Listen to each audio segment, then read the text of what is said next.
It's the top 5 sets to open for Commander. 5, 4, 3, 2, 1. Welcome back to Commander Countdown, the show where we ask hard-hitting questions of the Magic community and show the results to you every single week. So think back to when you were a Magic baby and the first cards that you ever had. You probably didn't buy them as singles. You probably opened them in a booster pack, maybe at a draft, or maybe just you got a box one day because you were curious, and that's how your collection started. So if you're trying to continue to build your collection that way, or if you're a new player starting to build your collection from scratch, we wanted to go through the best packs to open if you want the most bang for your buck. So before we get into the top 5 packs to crack, Veggie, what is your honorable mention for the week? My honorable mention is the Future. Not Future Sight, because those packs are a little pricey and have a bunch of weird cards in them, but a Future set. Modern Horizons 3. The Made for Commander Modern Horizons 3. Yep. We've seen a couple previews from this that comes out later this year, and it looks like it's gonna be really juicy for Commander players. You've got like some fetches and high power reprints for you like high power and CDH players. We've seen some like casual Commander reprints like Lelia and like I don't know, some other stuff in there. And we haven't seen that many cards yet. That's true. And then also they're doing like a new round of flip planeswalkers. So they start as a creature, which means they can be your commander. So some brand new stuff to work with. Overall, we've seen these modern sets to be both a hotbed for good commander cards and for them to be like something else that I was going to say. Yeah, I think that's a good point. Also, there are going to be Commander decks built in this Modern Horizons 3 set. So obviously this set, more than the other previous Modern Horizons set, was built for Commander from the ground up, more than likely. So you're probably going to get a bunch of good stuff in there. Honestly, we don't obviously know the price yet, so it's hard to talk about value, but if the past Modern Horizon sets are anything to go by, you can be pretty confident about these, I think. I'm going to cheat a bit for my honorable mention today. I am going to say that the best packs to crack are singles. Boo. Yep. Boo. Yep. If you're like Veggie and you just have shoeboxes laying all over your floor of Magic cards and you build decks that way, just throwing things together, that's great and it's in the spirit of the format. But I think that Commander has kind of moved beyond that now, at least in the mainstream. And especially if you're watching a show like this, you're probably invested enough that you are building your decks on a deck building site like Moxfield and then assembling it after the fact without regard to whether something is in your collection or not. And I think that in that case, the best thing to do is just buy the singles that you need. It will almost always be cheaper than opening actual sealed product looking for those particular cards. The market will have already settled on the price of that single versus you having to deal with the variance of opening the packs. But that's just me. I don't know, because now there are so many Magic cards. There are a lot of Magic cards, and a lot of them are interchangeable. And unless you're playing at like the most optimized level of Commander, I feel like if you open a pack, a bunch of those cards you can play and be okay with. And I don't know, to me, that's one of the best parts about it is like opening something up, seeing a handful of things that I've never seen before or that spark ideas for me to make a Commander deck out of. And that way, you know, I guess the value is I know I'm going to be playing with those cards because they're the ones that I opened. You're telling me that I need to change a card in my net deck DDH deck? I don't know if I'm ready for that level of responsibility. I highly encourage it. It will lead to many more game losses. Fantastic. Ringing endorsement of not buying singles. You will lose more games. Yes, but you'll feel better about it, he said. The number 5 set is Lord of the Rings, Tales of Middle-earth, I think is the full title of that set. I mean, hard agree. This set is fantastic. Really, really good for the format that it was made for, Commander. You have so many different legendary creatures throughout it that are good commanders that you can build around. A lot of the commons and uncommons are very playable because, like I said, this set was built for Commander, I think. and so the general power level is up there. Yeah, that makes a lot of sense. And also, it's just kind of in the spirit of Commander as a whole. If you live in the universe beyond that is Lord of the Rings, which most nerds other than me do, it stands to reason that if you role play as your commander or something, then this gives you a lot of fodder to work with. You don't have to pretend that Teferi is Gandalf anymore. You have actual Gandalf. The Lord of the Rings set has both like, hey, here's like weird little creature that you can like make a budget deck around and have a good time, and it also has the One Ring, has Orcish Bowmasters, two of the best commander cards that exist. Yeah, and not just commander cards, but modern cards as well. Yes, modern commander cards, like they, a more recent design of commander cards. Capital M modern. Capital M, capital C, modern commander. So those cards are playable in multiple formats, and they dominate multiple formats. So I think that's a pretty good justification for buying the Lord of the Rings packs, even if you didn't buy the previous stuff. What are some of the archetypes in Lord of the Rings that people might be interested in building around? I didn't mean to put you on the spot. I just thought it might have been a useful thing. No. That's it. Just brain's not quite that fast, but thanks to my editing, it will be. Food. That's there's a lot of food touching. There's a lot of food token synergy in Lord of the Rings, which is a theme that we are finding to be more and more common across a bunch of different sets and Commander in general.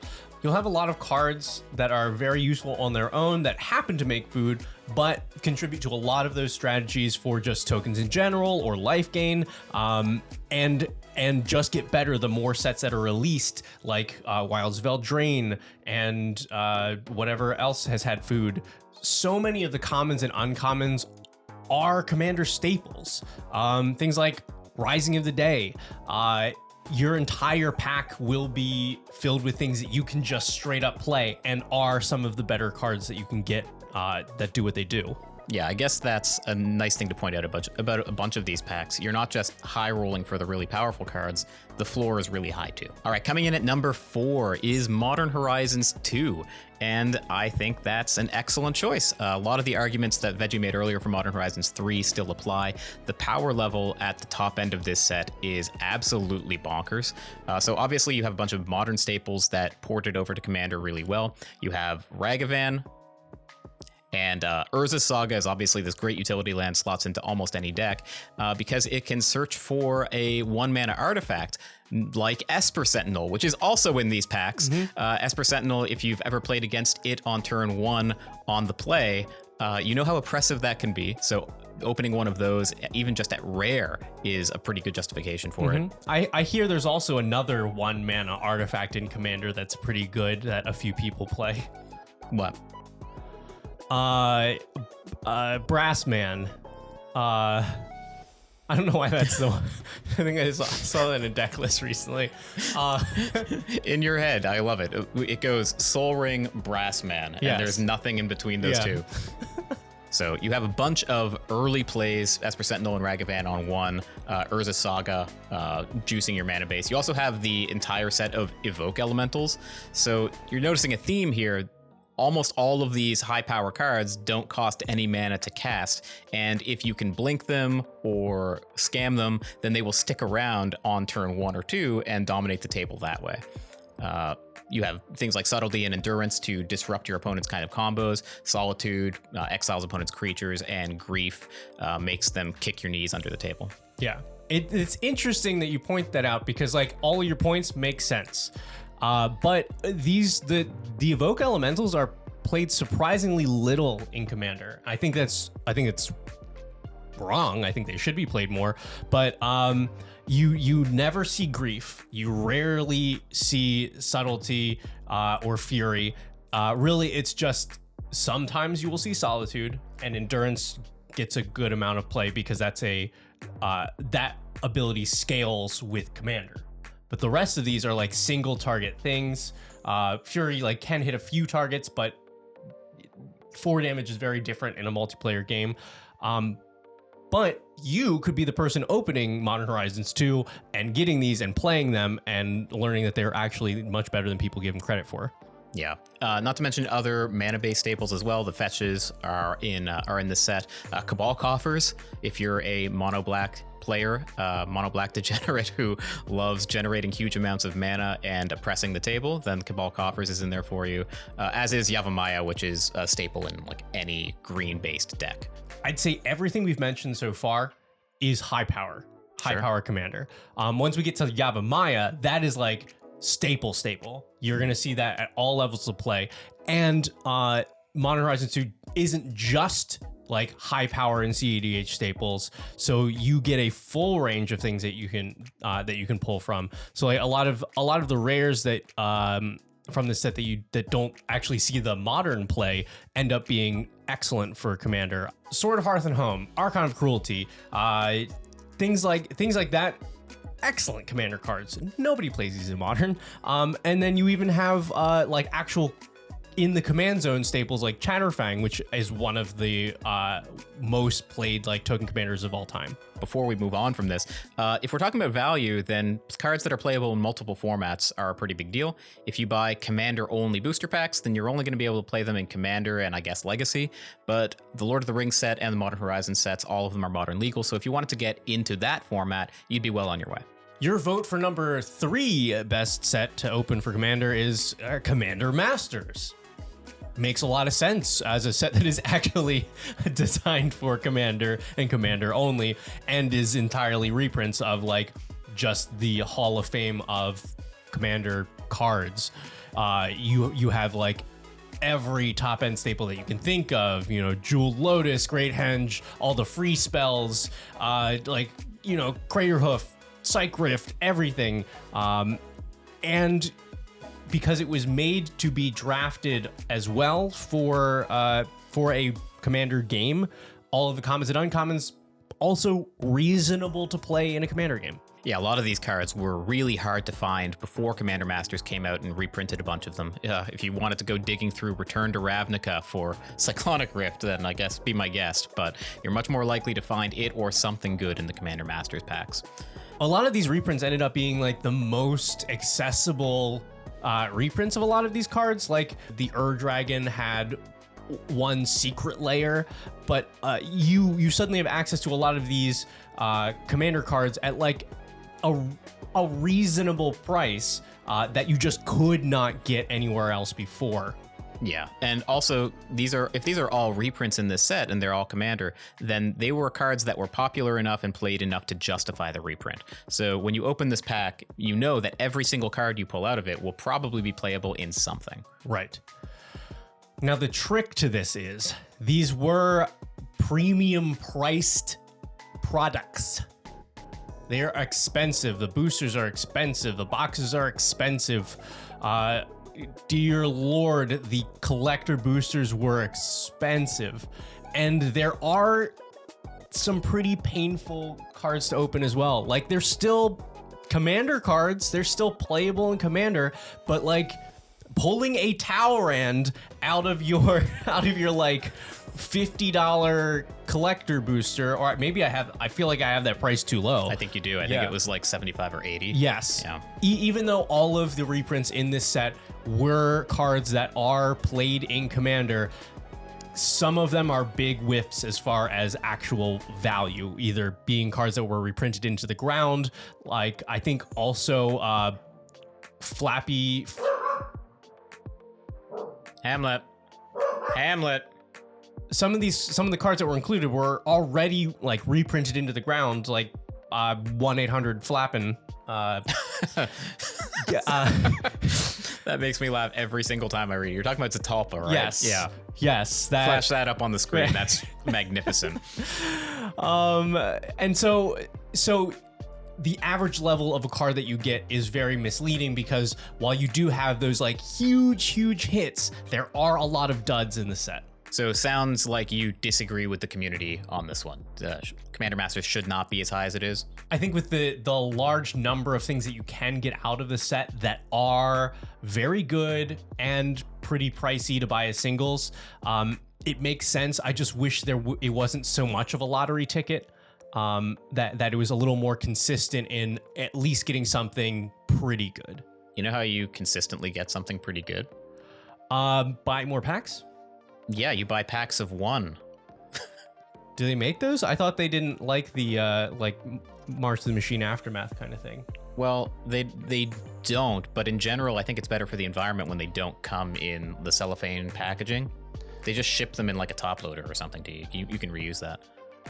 It's a big top loader to fit a whole 15 cards in it. All right, number 2 on the list was Commander Legends. And to some extent, I get this one, but mostly I think that this advice is a bit behind the times. So we've built a lot of decks for the show, and we've built a lot of equipment, artifacty, Tron-y decks. And one of the biggest hits that you can only get in Commander Legends or like a Secret Lair or something is Commander's Plate.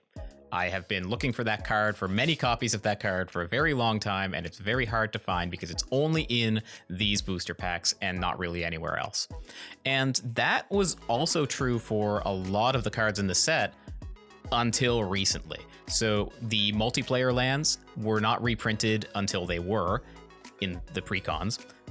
Jeska's Will wasn't reprinted until it was many times.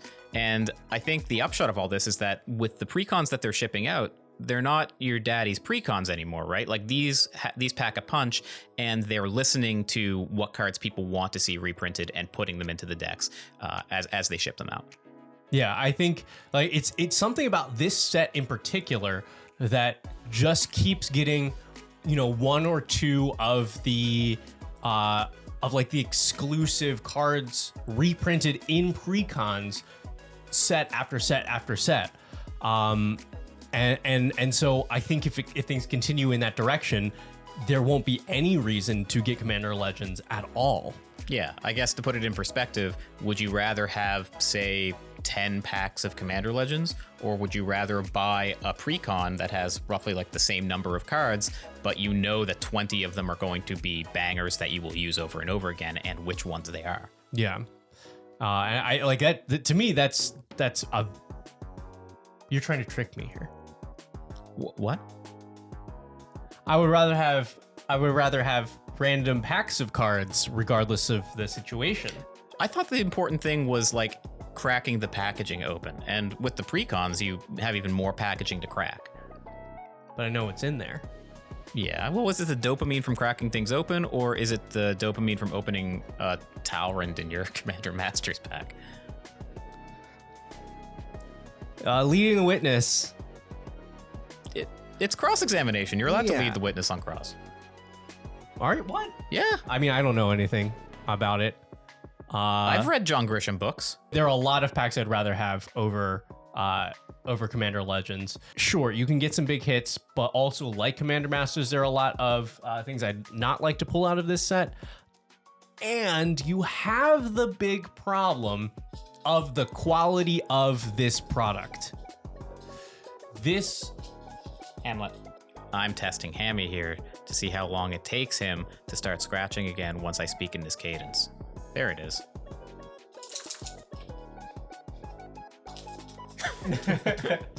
There is the problem with the actual quality of this product, though, because Commander Legends is infamously one of the worst, worst produced Magic sets of all time. Meaning like the physical cardboard, The right? physical cardboard.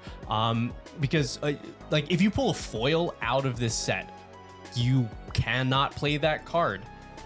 It will become so bent that you can see it in your deck, sleeves or not, and the foiling on it makes the card really hard to read. So sometimes your theoretical best like pulls out of the pack are just unplayable. I will make one last point in favor of Commander Legends. If you are the type of person who wants to play a lot of partner commanders, this might be the set for you because it dove heavily into the partner theme. So we had Crom, Thrasios, a bunch of uncommon like monocolored partner commanders as well. All of those are in this set and not really yet anywhere else. I think a bunch of them appear on an episode of the show that hasn't released yet. We recorded a bunch of partners, and that enabled a kind of gameplay that I thought was really fun. So if that's the kind of thing you're looking for, then this might be the pack for you. And the number one best Magic set to open if you're looking for some Commander value, as voted on by you, is Commander Legends Battle for Baldur's Gate. I think the community nailed it on this one. This set is just packed full of goodies.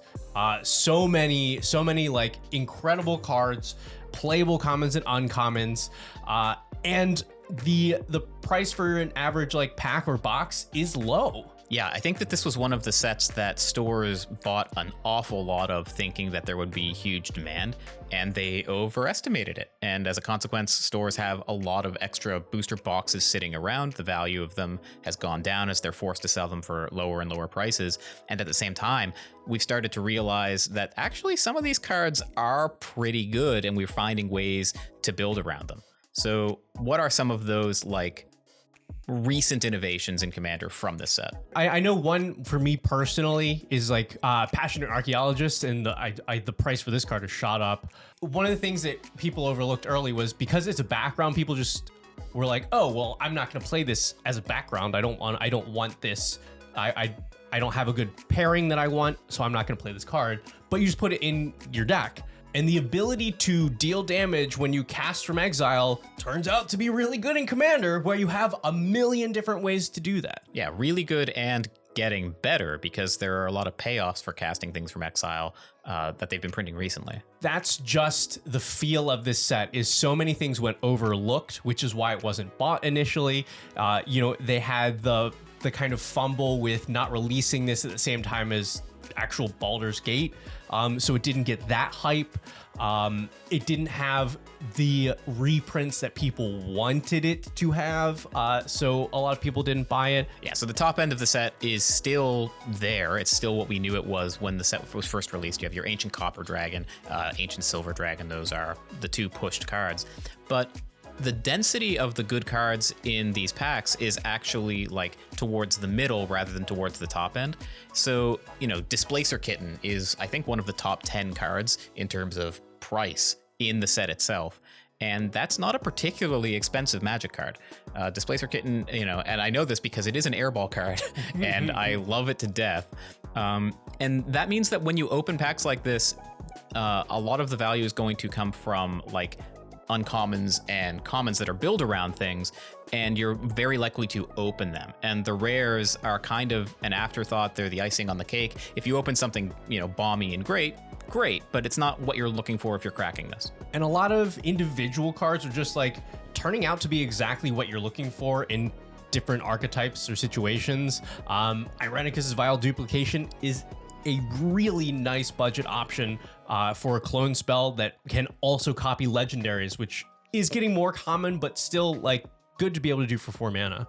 Yeah, and also I think I want to point out that the flavor of this set, much like the flavor of the Lord of the Rings set, is just deeply nerdy in a way that matters to Commander players. Most people, or a lot of nerds at least, have played D&D or are aware of it and know the lore and the culture around it. And to be able to immerse yourself in that kind of environment might be valuable if you're the type of person who identifies strongly with the theme of your deck, in terms of the artwork and the names on the card, more than just what the card is able to do. All right, so there you have it. Those are the top 5 packs to open for Commander as voted by you. And it looks like, about what you'd expect. The top 3 sets are all Commander-specific product, and the last 2, Lord of the Rings and Modern Horizons, have a big impact in their other formats, so why not Commander? Veggie, do you think that that's about right, or what would you change? I think generally the community has gotten the right selection of sets, but they did, you all put the top 3 as the 3 made for Commander sets. And I would say that might just be like a little like, oh, of course, it's the Commander set, so it must be best for Commander. I do think that like Lord of the Rings and Modern Horizons 2 and maybe Modern Horizons 3 will end up being better than some of these Commander sets.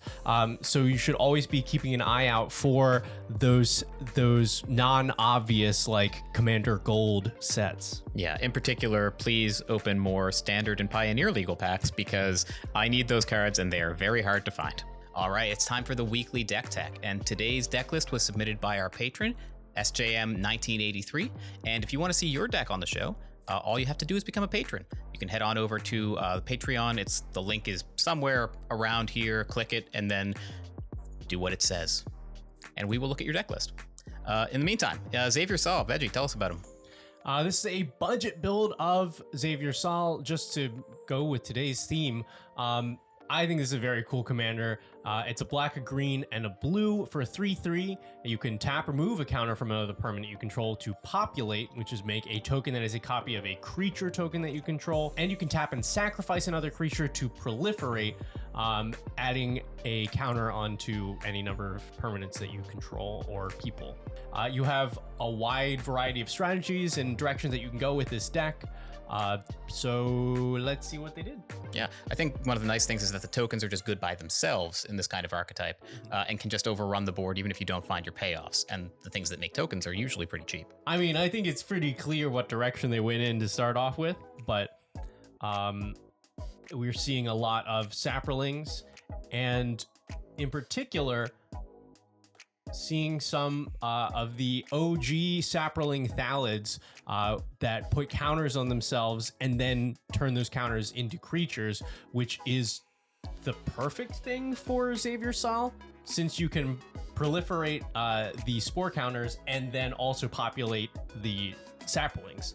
Yeah, that makes a lot of sense. Deathbloom Thalid there as well. I remember that was in standard when I first started playing. Azuri Stalker of Spheres is a card that I feel like always gets the chop in my decks, sadly, because it's just not like the most efficient way to do these, but I think it's perfect here as a budget option because that's very strong to be able to draw anytime you're activating Xavier Saul. Yeah, 7 mana, 3/3, draw 2 is not the worst. And if you have any number of counters already, it's extra value on top of that. So it's Super Muldrifter, kind of. Super Muldrifter and Synergy. Yeah, and obviously we can't scroll past Mechwood Pets, notorious in all the token decks, and a common, Right. Relatively expensive common given how popular it is in Commander, but still only a common and can do some serious damage. Yeah, $1 for a card that people initially called to be banned. Sure. Let's see. I like seeing some budget interaction options. Yeah, I mean, all of the Sapling cards have kind of been power crept as far as like modern optimized Commander, but the opportunity to get to play them in a budget build, I think, is ideal, just because they fit so well with the Xavier Saul strategy. We've kind of got like athlete's foot the deck going on here. Yeah, and it's also like the greatest hits of Sapling commanders through the years. Like Felon, this was really cool when it originally came out in the first time Spiral, and now more recently Myco Tyrant, and all of these still budget options because Sapplings are not, the most optimal strategy. So you just can, Vertaloth the Ancient, yes, like back in Invasion-y something. I'm a little worried looking at these cards at the number of pips I see. So Verdant Forest, 3 green pips. Thelon, you were talking about 2 green pips. I'm assuming that the mana base is going to be focused mostly on green, and so those won't be difficult to support. But to be able to support the green or the black and blue spells on a budget will be interesting to see how they pulled it off. All right, splurging for the for the Nature's Lore. I think that's a good choice. Card is really good, but then you still get like the budget rampant growth. Overrun will get the job done. Yeah, just, it's not hard to imagine 15, 20 Sapperlings on the board and buff them for 3 and give trample. That's enough to take out a whole table. Yeah, easy. All right, and hey, when times are tough, there's always money in counter spells. Yeah, I mean, honestly, it's probably going to trade 1 for 1 with a card that cost way more than Counterspell. So just from a budget point of view, it makes a lot of sense. Yeah. Heroes Downfall and Putrefy, they get the job done. Return to Nature, options are great. Instant speed. All right, I think we see another splurge here. Ashtons Altar, wild that this is in a budget deck to me, because it has gotten a bunch of reprints recently. Like it was in the Brothers War bonus sheet, then in like one of the Double Masters? Like Double Masters, Yeah, one of those master sets. It was in Commander Masters. It was in something else. But yeah, I guess that's a budget card now. Like Combine Crystal is also another cool card that I feel like tends to get cut from my more optimized builds, but seems like just a great time, and turns out is a good win condition in Sapplings. Yeah. All right, so you know Commander staple Fungal Bloom, right? I don't even have to hover over that, so you can tell me what the text of it is. I don't know how you were in the office at my last doctor's appointment, but I don't appreciate you leaking that on the internet.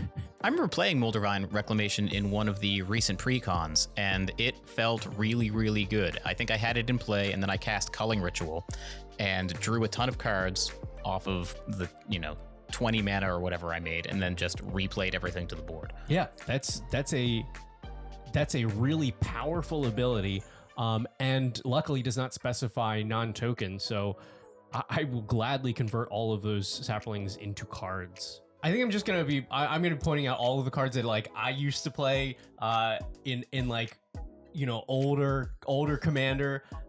Golgari Germination is so good. It's so good now. Maybe not so much, but like this is totally the kind of card that I want to be playing in this kind of deck. Yeah, I just want to create like an infinite loop with this card somehow. It feels like there's got to be one. All right, now we come to the mana base. 21 basics. We have like the Snarls as a good budget option, especially considering there are that many basics.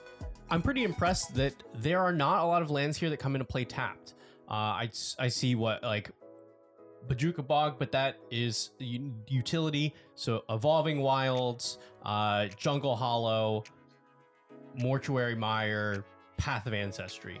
I wouldn't even mind seeing some temples here. It seems like a good budget option, and you have some cards here, especially your commander, that have very specific mana costs. So I wonder how consistently this mana base is able to play a 3-pip commander on turn 3. Yeah, I think I'm also into the Surveil lands as well. Those are, I think, probably more expensive than the temples right now, but I don't know that they're much more. And you probably do leverage your graveyard a lot in this archetype, so it would enable a lot of other builds. There are also like probably some other cool utility lands that could be added here that I don't think really bump up the price. I know there's a land with like Graft, which seems ideal here. There's lands that like make little guys like Colony Gardens or something like that. And so I wonder if swapping out some basics for those is better, or just having the lands that come into play untapped is more worth it. Yeah, and along those same lines, I think I would cut the Field of Ruin. Like, for all the times you're actually going to be able to snipe someone else's land, you're just going to wish it produced colored mana. You have a lot of pips in this deck, and if you can't cast your spells, you're going to be sad. I don't know. I like the one of here. As opposed to like the 2 or 3 of. Well, you could run Demolition Field, and there's a couple more that would do that. There's like Volatile Fault, I think, from Ixalan, which is awful. I like to be able to interact with my opponent's lands. There are a lot of lands out there that are really strong or do things that you can't stop. I think you tend to be a fan of those kinds of things, right? Yeah, but this doesn't hit my favorite land, We Lotus Field, right? won't worry about that. But I think it is important to have some land interaction like that. I'm willing to have one land in there that produces colorless to be able to have that effect. Yeah, I think in all the Commander games I've played, I have wanted to destroy an opponent's land like once, and it wasn't even that important. And especially if you're playing budget, the opponent's mana base is not going to be great either if you're playing at a similar power and price level. So Field of Ruin probably still not justified to me, but at least it is kind of fixing. I'm happy to hit an opponent's Rogue's Passage in a budget game. Sure, that makes sense. All right, so that's the whole deck list. Veggie, what thoughts do you have for our patron? I mean, I could not hide my enthusiasm for some of these card choices, because that's what budget makes you do, is work with what you got, or like find find these like common and uncommon cards that are perfect for your strategy, just don't get played so much. So that makes me very happy. I also like this is a commander that is funky and weird in a lot of different directions that you can take it. So that is totally in my wheelhouse. I think I would want to see some better populate targets. I think it was the biggest thing that stood out to me, because sure, you'll always have Sapplings, but I'm not really wild about sacrificing a creature just to, or I'm not really wild about removing counter from something just to make one Sapling. So even throwing in a couple options to make single big tokens would be a lot of fun. I did a build of this where I put Gruff triplets in, which I think is very mean, and that card is super budget. Sup, bro? I heard you like triplets, so I put triplets in your triplets so you can triplet while you triplet. Exactly. Okay, and how would you score it? Where does it place on the veggie scale? I think this is the ideal commander to make a budget build around, and a perfect strategy that really leans into finding a lot of very fun cards, a lot of synergy, and being able to do it for not much hurt on your wallet. So I'm gonna give this a 7 out of 10 on the veggie scale. I think with just a couple adjustments here and there, it could really shine, having those populate targets, maybe a couple ways to untap Xavier Sal, but I think I'm pretty happy with it. Budget commander Sapplings seems very airball to me. Where's this fall for you? Well, honestly, I think it falls relatively high, because I remember playing some budget deck tournaments and trying to figure out what I could fit in for what value I could fit in for the least amount of money or the least amount of rarity. And I came up with sacrifice tokens. Because generally the things that produce them are cheap to put in your deck, and you only need a few payoffs to really make the opponent hurt, and sometimes the tokens just get there on their own. So in general, I love the choice of commander. The token approach I think is great for working on a budget, and I also love the colors you get access to, because I think you get a lot of cheap green cards that ramp you, and we know how powerful that is. You get cheap blue cards to fight off your opponent's very expensive cards with counter spells, and you get black, which is great for interaction. So I think overall on that front, it's great. I would like to see a few changes, I think. A lot of your Sapplings are going to die. You sacrifice them with your commander's ability, and I would like to see more of a payoff for that.